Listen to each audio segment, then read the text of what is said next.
Infinite archive में आपका स्वागत है। मैं आपसे कुछ पूछता हूं। एक ऐसी जमीन जिसे कभी दुनिया की सोने की चिड़िया कहा जाता था, एक ऐसी सभ्यता जिसने सदियों तक दुनिया की 1/3 अर्थव्यवस्था पर राज किया, वह 20वीं सदी तक गरीबी, अकाल और अपमान में कैसे जकड़ गई।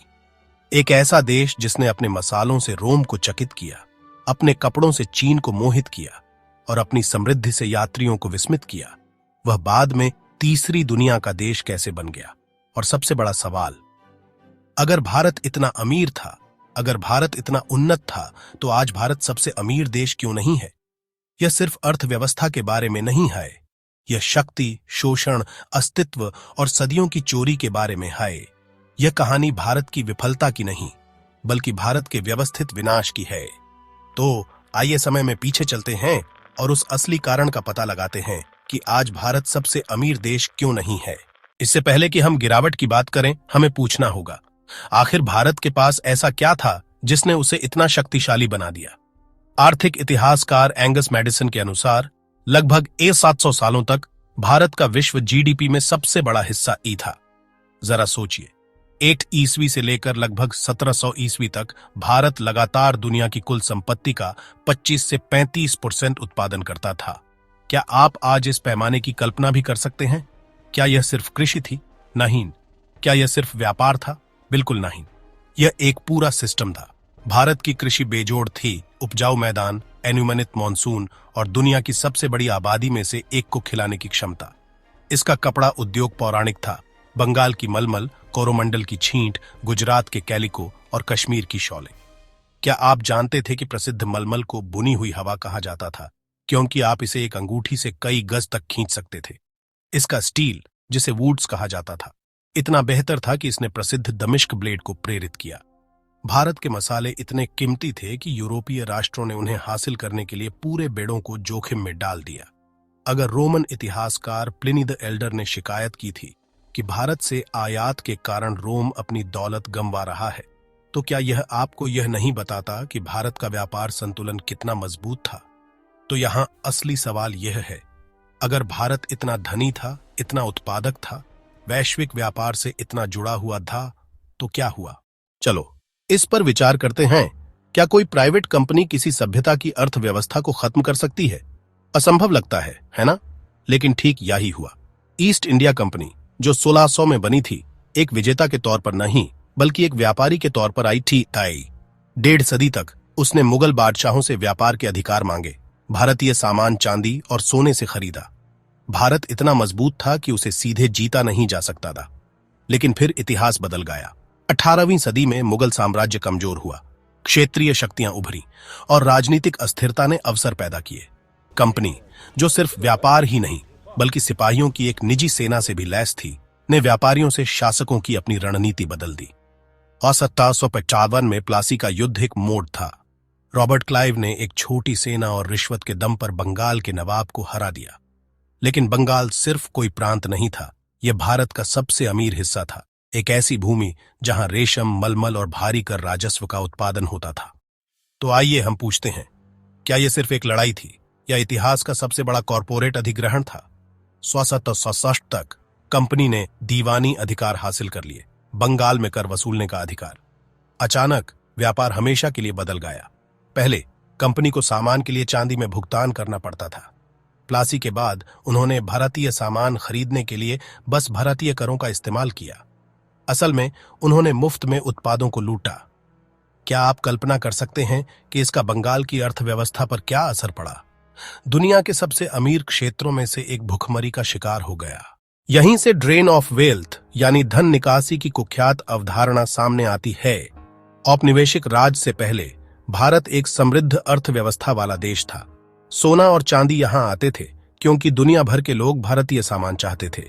औपनिवेशिक राज के बाद यह सब उलट गया। धन भारत में नहीं रहा, बल्कि उसे ब्रिटेन भेज दिया गया। कैसे? 3 तरीकों से। भारतीय कर राजस्व का उपयोग करके भारतीय सामान खरीदना, कोई अब्रॉडी मुद्रा नहीं, बस देश के अंदर ही लूट। होम चार्जेस, भारत हर साल प्रशासन, पेंशन और युद्धों के लिए ब्रिटेन को पैसे देता थी। क्या आपको पता है कि भारतीय करदाताओं ने केवल भारत में ब्रिटिश अधिकारियों का ही नहीं, बल्कि अफ्रीका और चीन में हुए युद्धों का भी खर्च उठाया था। व्यापार अधिशेष पर रोक। जब भारतीय सामान विदेश में बेचा जाता था तो अब्रॉडी मुद्रा लंदन में जमा हो जाती थी, जबकि भारतीय निर्यातकों को कम मूल्य वाले रुपये में भुगतान किया जाता था। अर्थशास्त्री उत्साह पटनायक का अनुमान है कि ब्रिटेन ने 1767 से 1938 के बीच भारत से लगभग $45 ट्रिलियन आज के मूल्य के हिसाब से की धन निकासी की।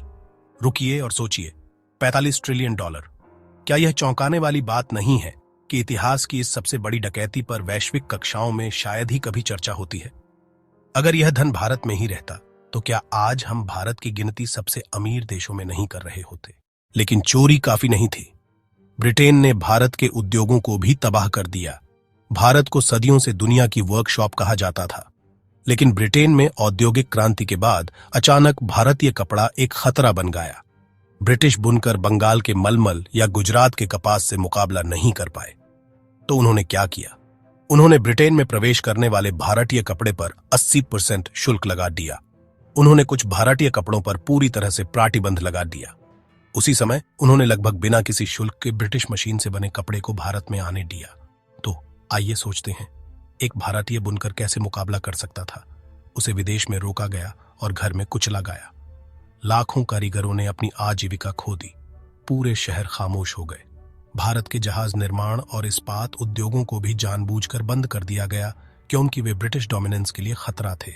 1705 तक भारत दुनिया के औद्योगिक उत्पादन का 25% बनाता था। 1900 तक 2% से भी कम। क्या यह प्राकृतिक प्रतिस्पर्धा लगती है या एक सुनियोजित आर्थिक गला घोंटना? लेकिन शायद सबसे बुरा असर एग्रीकल्चर पर हुआ। इंडिया की गांव की इकोनॉमी ने सदियों तक लाखों लोगों को पालती था। ब्रिटिश सरकार ने इसे जमींदारी सिस्टम से रिप्लेस कर दिया, जहां जमींदार बेरहमी से टैक्स वसूलते थे। जो किसान कभी खाना उगाते थे, उन्हें अब इंडिगो, अफीम और कॉटन उगाना पड़ता था। ये ब्रिटेन के ट्रेड के लिए कैश क्रॉप्स थे।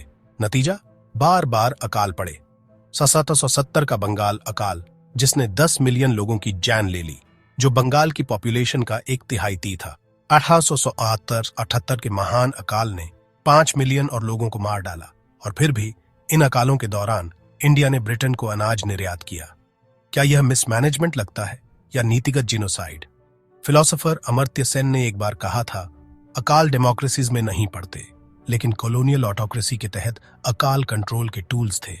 1947 में आजादी तक इंडिया की लाइफ एक्सपेक्टेंसी केवल 31 साल थी। हम अक्सर दौलत और व्यापार की बात करते हैं, लेकिन मनोवैज्ञानिक कीमत के बारे में क्या?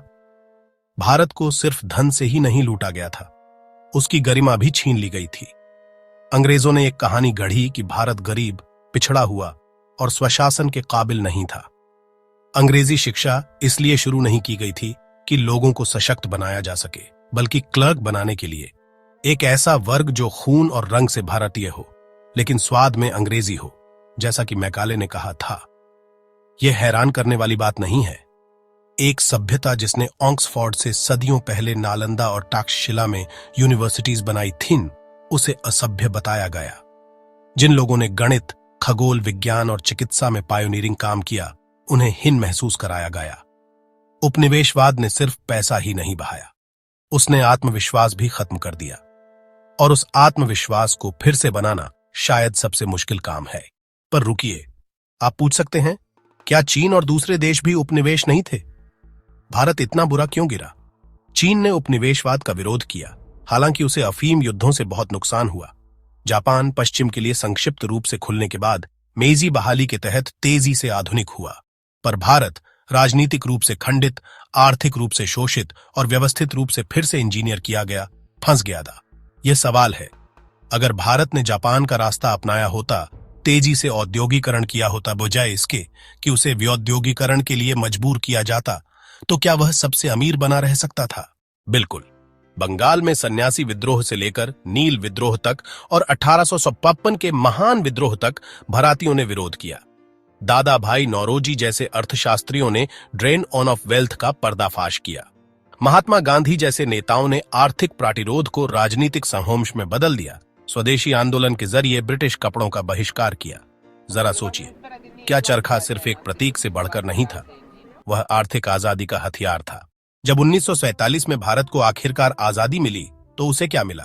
सिर्फ 12% की लिटरेसी रेट। 31 साल की लाइफ एक्सपेक्टेंसी। ग्लोबल जीडीपी में उसका शेयर सिर्फ 4% रह गया था, जो कभी 25% था। एक ऐसा देश जो बंट गया था, खून बह रहा था और गरीब हो गया था। तो मुझे बताओ, क्या भारत गरीब इसलिए था क्योंकि उसमें क्षमता की कमी थी, या इसलिए कि उसे जानबूझकर गरीब किया गया था? लेकिन कहानी यहीं खत्म नहीं होती। 1991 के आर्थिक सुधारों के बाद से भारत तेजी से आगे बढ़ा है। यह अब दुनिया की चौथी सबसे बड़ी अर्थव्यवस्था है 2025 तक, और जल्द ही तीसरी बनने का अनुमान है। इसने अपने पूर्वी उपनिवेशवादी ब्रिटेन को पीछे छोड़ दिया है। इसका आईटी सेक्टर, अंतरिक्ष कार्यक्रम और उद्यमशीलता की भावना वैश्विक अर्थव्यवस्था को बदल रही है। लेकिन घाव अभी भी हैं। आज भी भारत की प्रति व्यक्ति आय कम है और असमानता बहुत ज्यादा है। क्यों? क्योंकि 2 सदियों के खोए हुए विकास को रातों रात मिटाया नहीं जा सकता। फिर भी मुख्य बात यह है, भारत की गरीबी कभी स्वाभाविक नहीं थी, इसे बनाया गया था। तो आइए रुकते हैं। क्या होता अगर भारत पर कभी किसी का राज नहीं होता? क्या तब भी औद्योगिक क्रांति की शुरुआत यहीं से होती? क्या 20वीं सदी अमेरिकी सदी की बजाय भारतीय सदी होती? उस औपनिवेशिक अंधेरे में कौन से आविष्कार, कौन सी यूनिवर्सिटीज, कौन सी टेक्नोलॉजी खो गई? क्या उपनिवेशवाद की असल कीमत खरबों डॉलर में मापी जाती है, या फिर खोई हुई पीढ़ियों की संभावनाओं में? तो आइए हम अपने मूल प्रश्न पर लौटें। आज भारत सबसे अमीर देश क्यों नहीं है? ऐसा इसलिए नहीं है क्योंकि भारतीयों में बुद्धिमत्ता की कमी थी। ऐसा इसलिए नहीं है क्योंकि जमीन अनुत्पादक थी। ऐसा इसलिए नहीं है क्योंकि भारतीय शासक स्वाभाविक रूप से कमजोर थे।